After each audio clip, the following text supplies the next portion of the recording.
नमस्कार, सुप्रभात, good morning. मी प्राजक्ता तांडेल. नमस्कार, सुप्रभात. मी अजिंक्य भातंब्रेकर. बातमीपत्रामध्ये आपलं सगळ्यांचं स्वागत. आणि बातमीपत्राच्या सुरुवातीला एक मोठी बातमी. वर्धा इथल्या जाहीर सभेत भाजप आमदार नितेश राणे यांनी राहुल गांधी यांच्यावर जोरदार टीका केली आहे. फक्त आरएसएस आणि सावरकरांवर बोलणाऱ्या राहुल गांधींची दाढी काढा आणि रेशीमबागकडे पाठवा. खादी पॅन्ट घालून पुढच्या दसरा मेळाव्यात पहिल्या रांगेत बसलेला दिसेल असा टोला त्यांनी लगावलाय.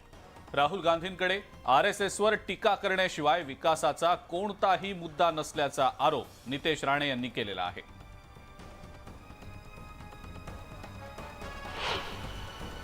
हिंदू समाज,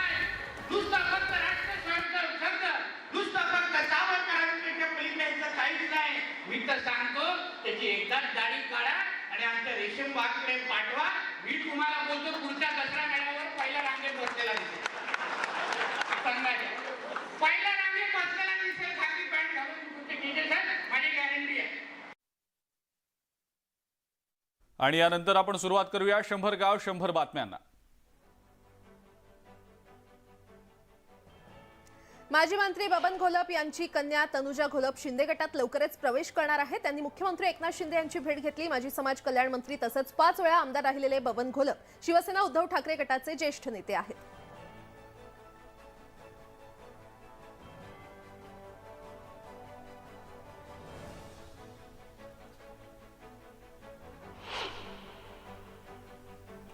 नाशिक पदवीधर मतदारसंघाच्या निवडणुकीसाठी काँग्रेसनं सुधीर तांबेंची उमेदवारी निश्चित केलेली असून ते आज आपला उमेदवारी अर्ज भरतायत. तर दुसरीकडे भाजपचा उमेदवार मात्र अद्याप निश्चित झालेला नाही.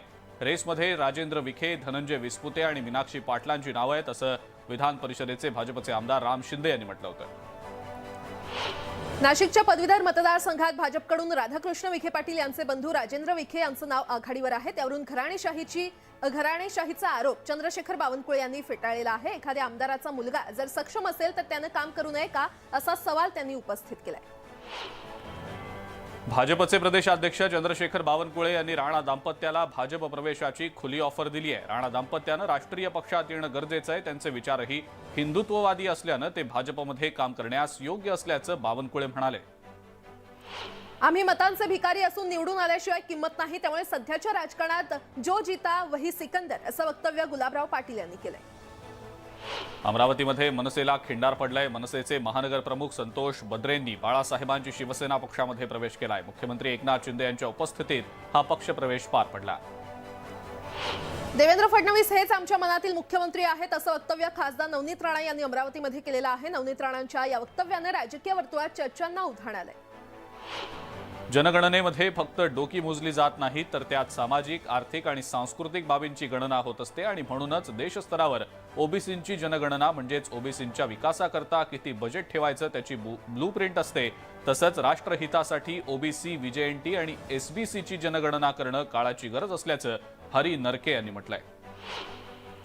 पुणे जिल्ह्यातील केसनंद गावाच्या सरपंचपदी दत्तात्रय हरगुडे यांची निवड होताच मित्र परिवाराच्या वतीनं सरपंचांना आश्चर्याचा धक्का देत फॉर्च्युनर कार भेट देण्यात आली आहे. मित्रांच्या या अनोख्या भेटीनं सरपंच भारावून गेले. या अनोख्या भेटीची सध्या पुणे जिल्ह्यात जोरदार चर्चा रंगलेली आहे.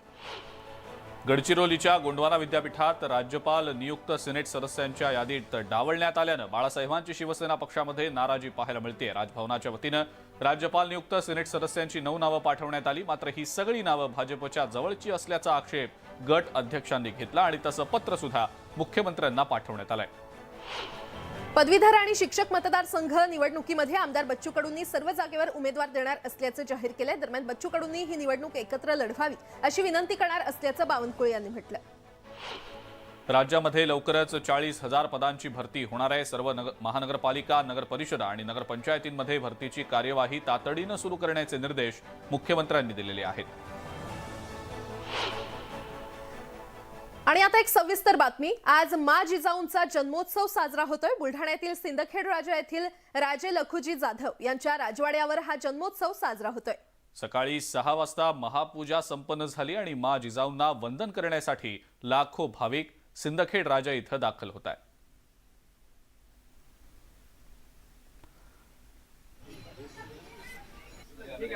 या संदर्भातली अधिक माहिती आपण जाणून घेणार आहोत. राहुल खंडारे आपले प्रतिनिधी आपल्या सोबत आहेत सध्या. राहुल, सिंदखेड राजा इथं जिजाऊंचा जन्मोत्सव मोठ्या उत्साहात साजरा होतो आहे आणि अनेक जण तिथं उपस्थित आहेत आणि मोठी आकर्षक अशी रोषणाई, वेगवेगळ्या प्रकारची फुलांची विद्युत रोषणाई करण्यात आलेली आहे. काय सांगता येईल या सगळ्याबद्दल?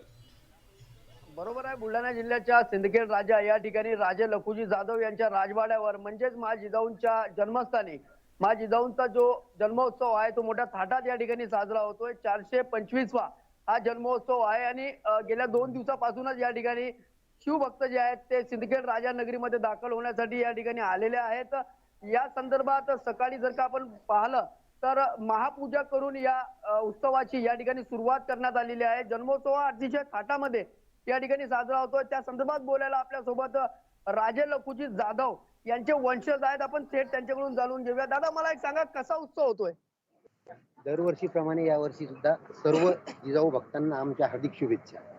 आमच्या परिवारातर्फे सर्व जिजाऊ भक्त, शिवभक्त यांना आमच्या हार्दिक शुभेच्छा.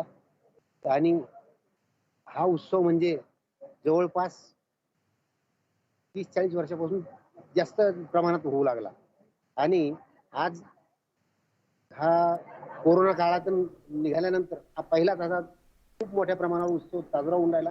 आम्हाला त्यांच्यापासून म्हणजे सर्व जिजाऊ भक्तांना एकदा आमच्या पूर्ण आहे. या ठिकाणी आपण बघितलेलं आहे की कोरोना नंतर हा जो उत्सव आहे हा सर्वात थाटात या ठिकाणी साजरा होतोय. आणखी आपल्यासोबत वंशज आहेत. दादा, मला एक सांगा, तुम्ही या ठिकाणी राजे लखुजींचे वंशज आहात, काय सांगाल, काय उत्सवाची प्रक्रिया आहे? सर्वप्रथम सर्व जिजाऊ भक्तांना राजे जाधव परिवार यांच्या वतीनं हार्दिक शुभेच्छा.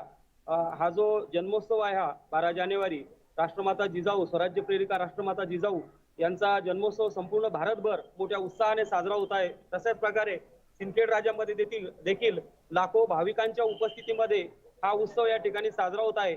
या उत्सवाच्या निमित्तानं मला या ठिकाणी आपल्या राजवाड्यामध्ये राजे लखुजीराव जाधवांचा जो राजवाडा आहे सिंदखेड राजा या ठिकाणी एखादी त्यांची प्रतिमा असावी किंवा एखादा पुतळा असावा अशी मला या ठिकाणी मागणी करावीशी वाटते. या निमित्त राजे लखुजी जाधव यांचा एखादा पुतळा किंवा प्रतिमा असावी अशी मागणी देखील या ठिकाणी वंशजाकडून जोर धरते.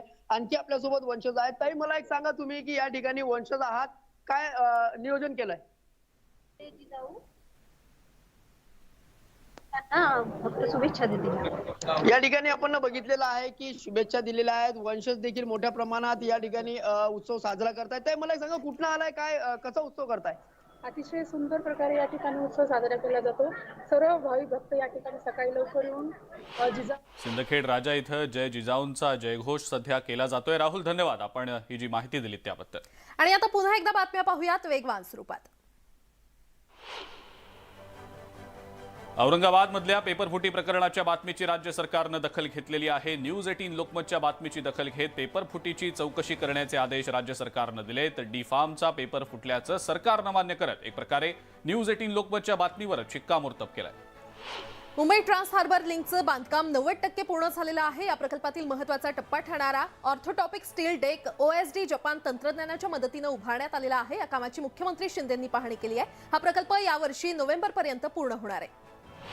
चंद्रपूरच्या ऐतिहासिक देवी महाकाली मंदिरात चंद्रपूर पोलिसांनी मॉकड्रिल केलं. कोणताही अनुचित प्रकार घडल्यास सुरक्षा यंत्रणा किती वेळामध्ये घटनास्थळी पोहोचू शकतील हे तपासण्यासाठी हे मॉकड्रिल घेण्यात आलं.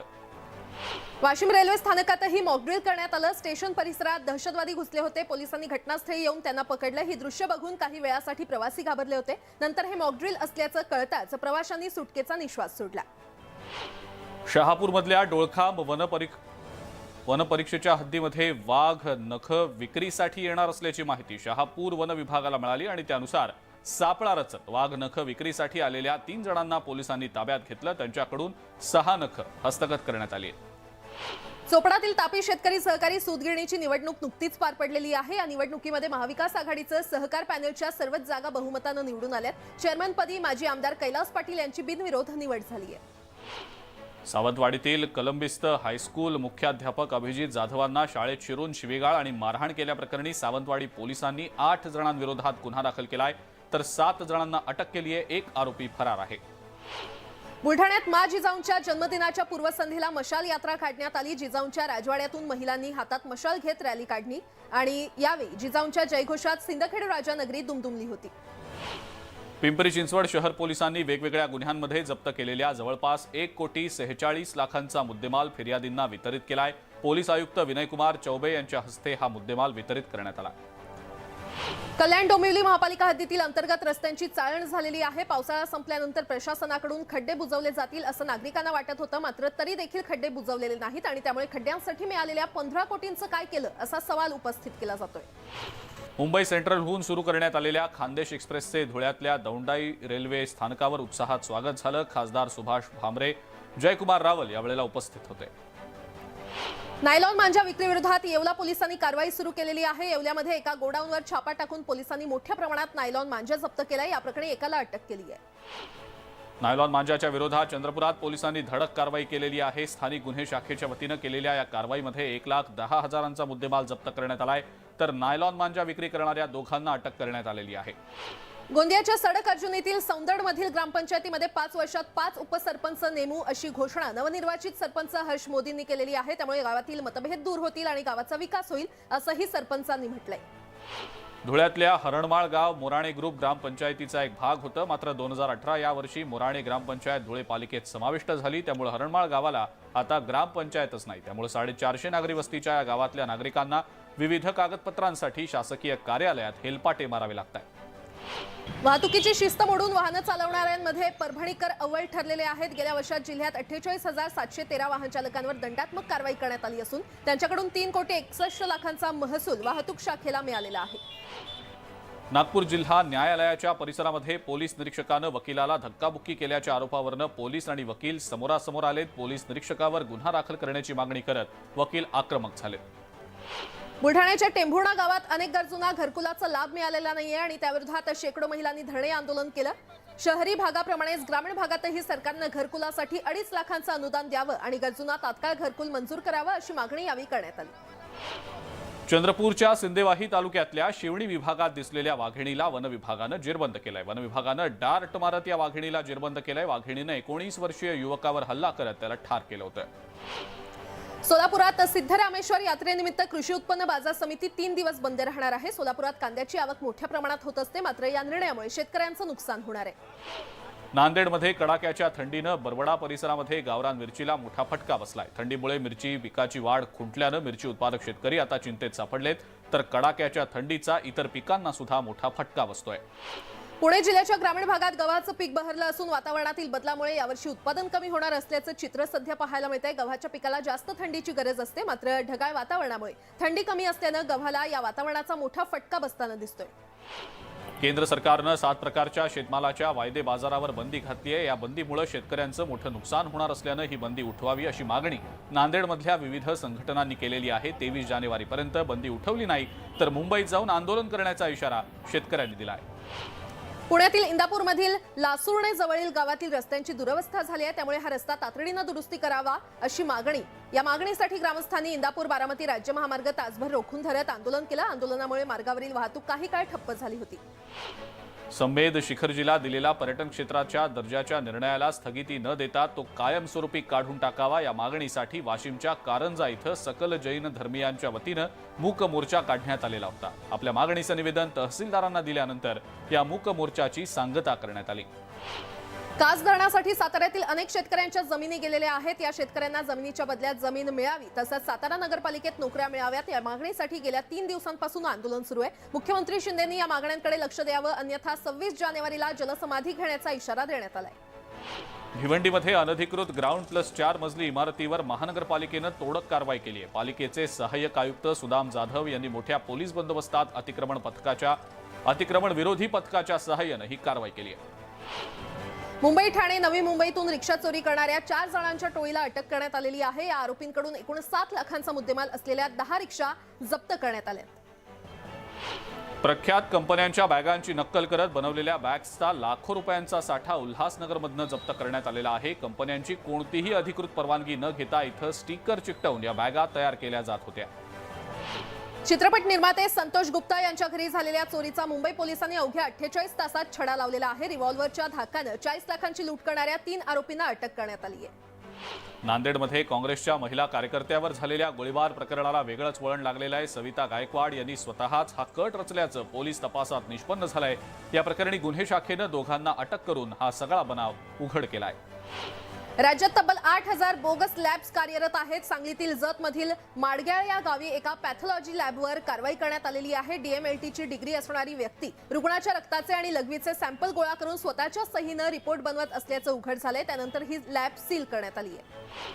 चिटफंड घोटाळ्याची बीड जिल्ह्यातली व्याप्ती कोट्यवधींच्या घरात असल्याचा अंदाज व्यक्त केला जातोय. शेकडो गुंतवणूकदारांनी पोलिसांमध्ये धाव घेतली आहे. या प्रकरणी अंबाजोगाई शहर पोलीस ठाण्यामध्ये गुन्हा दाखल करण्यात आलाय. डोंबिवलीतील कौटुंबिक वादातून एका तरुणाचं लिंग कापण्यात आल्याची घटना घडली आहे. गोळवली गावात ही घटना घडली आहे. या प्रकरणी पोलिसांनी तिघांना ताब्यात घेतले. पुण्यामध्ये कोयता गँगनंतर आता बांबू घेऊन दहशत माजवणाऱ्या दोघांना स्थानिक दुकानदारांनी चांगला चोप दिलाय. बांबू घेऊन खंडणी मागण्याचा प्रकार सुरू असल्याची तक्रार करण्यात आली. या दोघांपैकी एक जण पळून गेलाय तर दुसऱ्याला पकडून पोलिसांच्या ताब्यात देण्यात आलाय. पिंपरी चिंचवडमध्ये एका पंचतारांकित हॉटेलमध्ये लग्न समारंभातून चोरट्यांनी 65 तोळ्याचे दागिने आणि 9 लाख रुपये लंपास केलेले आहेत. चोरीची ही घटना CCTV मध्ये कैद झाली आहे. मालेगावात एका शाळेच्या अमृत महोत्सवी वर्षाच्या निमित्तानं काढण्यात आलेल्या मिरवणुकीमध्ये पालकमंत्री दादा भुसे सहभागी झाले होते. यावेळेला त्यांनी कार्यकर्ते आणि नागरिकांसोबत 3 पावलीवर ताल धरला. अमळनेर तालुक्यातील कळमसरे येथे मरी आईच्या यात्रेला सुरुवात झालेली आहे. ग्रामस्थांच्या मदतीनं ही यात्रा भरवण्यात आली आहे. यावेळी गावातून बँड पथक आणि सहवाद्य ध्वज मिरवणूक काढण्यात आली होती. जळगावच्या चोपडामध्ये बालमोहन उच्च माध्यमिक विद्यालयात तालुकास्तरीय विज्ञान प्रदर्शन भरवण्यात आलं. या विज्ञान प्रदर्शनाचं उद्घाटन पंचायत समितीचे गटविकास अधिकारी भरत कोसोदे यांच्या हस्ते झालं. या प्रदर्शनात 75 शाळांच्या विद्यार्थ्यांनी सहभाग नोंदवलाय. मकर संक्रांतीच्या निमित्तानं जळगावमधल्या डोहळे कुटुंबाच्या हलव्याच्या दागिन्यांना मोठी मागणी असते. यंदा पहिल्यांदाच हे दागिने साता समुद्रापार जाणार आहेत. गेल्या 3 पिढ्यांपासून डोहळे कुटुंबात ही परंपरा जोपासली जाते. तर आपण पुन्हा एकदा पाहूयात 100 गाव 100 बातम्या. राज्य सरकारनं पनवेल परिसरातील नागरिकांना दिलासा दिलेला आहे. सिडको महामंडळातर्फे पनवेल महानगरपालिका क्षेत्रातील सेवा शुल्काची आकारणी 1 नोव्हेंबर 2022 पासून बंद करण्यात आली आहे. नवी मुंबई पोलीस आयुक्तालयाच्या वाहतूक विभागातर्फे आयोजित रस्ता सुरक्षा सप्ताह संपन्न झाला आणि यावेळेला वाहतूक नियम आणि अपघात नियंत्रणावर नृत्याच्या माध्यमातून जनजागृती करण्यात आली आहे. दिवा पाटील यांच्या 97व्या जयंतीनिमित्त 13 जानेवारी रोजी 2 वेगवेगळे मेळावे आयोजित करण्यात आलेले आहेत आणि यावेळी मुख्यमंत्री एकनाथ शिंदे यांच्यासह अनेक नेते उपस्थित राहणार असल्याचं आयोजकांनी सांगितलंय. 10 लाखांच्या जीन्स पॅन्टचं कापड चोरी करणाऱ्या चोराला 24 तासांच्या आत उल्हासनगर पोलिसांनी अटक केली आहे. चोराकडून संपूर्ण मुद्देमाल हस्तगत करण्यात आलाय. आणि आता लातूरमधून एक मोठी बातमी येते. लातूरचे प्रिन्स म्हणून ओळख असलेले लातूर शहराचे आमदार तथा माजी मंत्री हे देखील भाजपमध्ये येण्यासाठी उत्सुक असल्याचं वक्तव्य आमदार संभाजी पाटील निलंगेकर यांनी केलेलं आहे. त्यांच्या या वक्तव्यामुळे आता लातूरच्या राजकीय वर्तुळात कमालीची खळबळ उडालेली आहे. मात्र ते इच्छुक असले तरी आम्ही त्यांना पक्षात घेणार नाही असंही यावेळेला निलंगेकर यांनी म्हटलेलं आहे.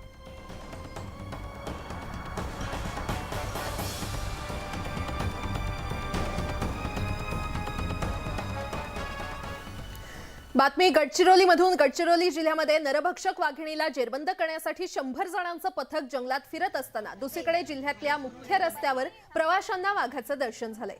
कुरखेडा ते वडसा या महामार्गावर प्रवास करणाऱ्या प्रवाशांना अचानक एक वाघ नजरेस पडला आणि वाघानं काही वेळासाठी रस्त्यावर ठाण मांडलेली होती. दरम्यान प्रवाशांनी आपल्या मोबाईलमध्ये वाघाचा हा मुक्त संचार टिपलेला आहे आणि आता याचा व्हिडिओ चांगलाच व्हायरल होतोय.